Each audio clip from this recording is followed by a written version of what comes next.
ये वीडियो उन लोगों के लिए है जो ये समझ रहे हैं कि नया कानून जो किसानों के लिए बनाया गया है उसका नुकसान सिर्फ किसान को होगा। जी नहीं, आप गलत हैं। अब मैं आपको समझा दूं, शायद आपको समझ में आ जाएगा। केवल एक सेक्शन बताता हूँ जिससे आपको पूरी कहानी समझ आ जाएगी। जो कॉन्ट्रैक्ट फार्मिंग है, उस कॉन्ट्रैक्ट फार्मिंग की धारा 3, उसमें जो एग्रीमेंट होगा किसान और व्यापारी के बीच में, मैं उसके बारे में बताता हूँ। आप समझ जाएंगे, उसके बाद कुछ बताने की जरूरत नहीं पड़ेगी। उस धारा 3 में लिखा है कि किसान और व्यापारी के बीच में एग्रीमेंट होगा। उसमें ये लिखा जाएगा, नंबर 1, किसान को अपनी जमीन पर कौन सी फसल उगानी होगी। नंबर 2, उस फसल का ग्रेड क्या होगा, स्टैंडर्ड क्या होगा और उसकी क्वालिटी क्या होगी।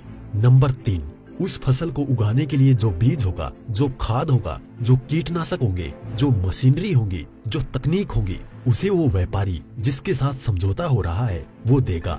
उसके बाद उसी एग्रीमेंट पर लिखा जाएगा उसकी कीमत क्या होगी। जो फसल उगाएगा, जब फसल पक के तैयार हो जाएगी तो किस कीमत पर व्यापारी खरीदेगा, ये भी लिखा जाएगा। साथ में ये भी लिखा जाएगा कि इस फसल की कितनी बार चेकिंग होगी। तो बोते समय जब फसल बढ़ रही होगी उस समय, और जब फसल कट के व्यापारी खरीदेगा उस समय, 3 समय उसकी चेकिंग होगी। अब मैं आपको समझाता हूँ एक बहुत मोटे से उदाहरण से। समझो, ये मानिए कि इस कानून के हिसाब से पूरे देश की जमीन, पूरे देश के जो किसानों के पास जमीन है, उसका जो व्यापारी है उनसे एग्रीमेंट हो गया। व्यापारियों से एग्रीमेंट होने के बाद सारी जो फसल है वो कहाँ जाएगी, व्यापारी के घर में। इसका मतलब ये हुआ कि सरकार के पास खरीदने के लिए एक दाना नहीं बचेगा। सारी की सारी फसल व्यापारी खरीद के ले जाएगा। और व्यापारी कितनी फसल खरीद सकता है, पहले उस पे प्रतिबंधता थी। अब आवश्यक पशु अधिनियम से वो बैरिकेड हटा दिए गए हैं। यानी कि जो एक लगा रखा था बैरियर कि इससे ज्यादा नहीं खरीद सकते, लिमिट लगा रखी थी, लिमिट को खत्म कर दी। इसका मतलब व्यापारी जितनी चाहे फसल खरीद के अपने गोदाम में रख सकता है। अब मानिए कि पूरी फसल किसान से व्यापारी के घर चली गई, तो आप थोड़ा सा पीछे आइए। 2013 में इस सरकार ने संसद में कानून बनाया था इस देश के गरीब लोगों के लिए।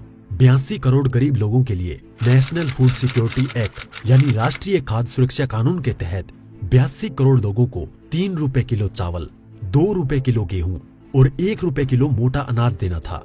अब मैं आपसे सवाल पूछता हूँ, अब समझिए, आप सब कुछ जब सारा अनाज व्यापारियों के पास चला गया, सरकार के पास कुछ नहीं है, तो सरकार इन 82 करोड़ लोगों को कहां से अनाज दिलाएगी, पहले तो ये बताएं। इसका मतलब जो 82 करोड़ गरीब सरकार की मदद पर निर्भर था वो खत्म हो गया। मतलब आप कह रहे हैं कि किसानों के खिलाफ बिल है, किसानों की भलाई की बात कर रहे हैं, किसानों के खिलाफ लोग समझ रहे हैं। नहीं, ये पूरे देश के खिलाफ है। इससे 82 करोड़ गरीब खत्म। देश में 5 लाख जो राशन की दुकानें हैं वो भी खत्म। 5 लाख राशन की दुकानों में कुछ रोजगार भी मिलता होगा, वो भी खत्म।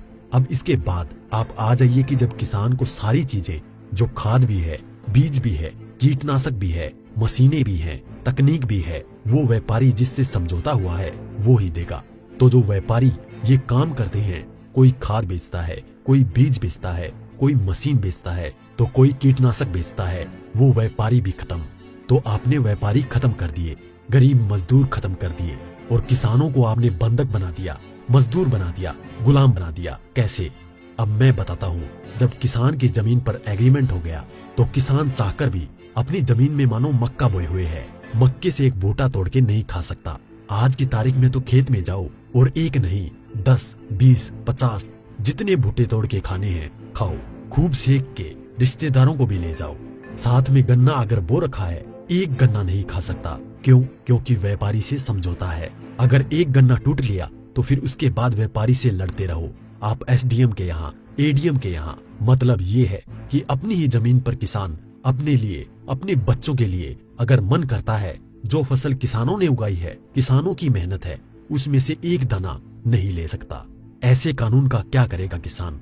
और इस कानून ने व्यापारी खत्म कर दिया, इस कानून ने मजदूर खत्म कर दिया, और साथ में जो किसान है, किसान को इतनी भी मोहलत नहीं दी गई। आज की तारीख में तो किसान किसी भी जगह से दूर जाकर, यहाँ से ठीक नहीं मिला तो वहां से ले, वहां नहीं मिला तो वहां से ले, यहाँ से कम नहीं मिला तो यहाँ से ले। खाद और बीज अपनी मर्जी से ले सकता है, इसके बाद नहीं, इसके बाद तो व्यापारी ही देगा। इसका मतलब ये हुआ कि चंद व्यापारियों के हाथ में पूरा देश जाने वाला है। और जब व्यापारी के साथ में समझौता हो गया तो कोई भी बैंक किसान को लोन नहीं देगा। इसका मतलब ये हुआ कि अगर उसे पैसे चाहिए किससे लेगा? एक ही रास्ता बचा है, उस व्यापारी से। तो सरकार कहती है कि जमीन नहीं जाएगी, तो ऐसे जाएगी जमीन।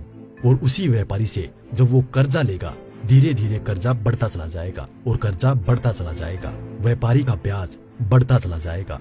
लिहाजा जो किसान है अपनी ही जमीन उस व्यापारी को बेचने पर मजबूर हो जाएगा। अब थोड़ा सा पीछे जाओ, आपको ले जाता हूँ 1947 से पहले। उस समय क्या था?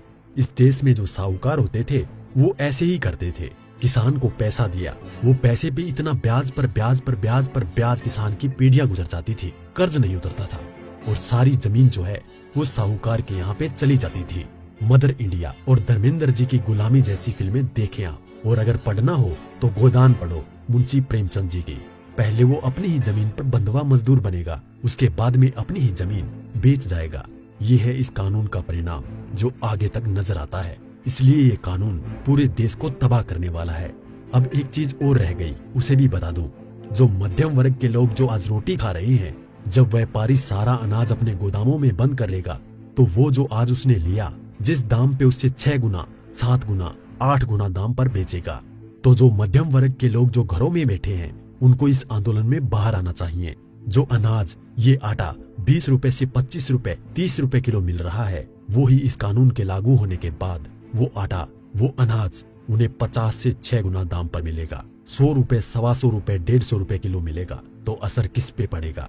एक भी व्यक्ति नहीं बचेगा जिस पर इस कानून का असर ना पड़े। इसलिए मैं कहता हूँ कि ये किसानों के विरोध में नहीं है, देश को तबाह और बर्बाद करने के लिए है। इतना सब कुछ पता होने के बाद भी अगर आप किसानों का साथ नहीं देते हैं तो आगे आपकी मर्जी।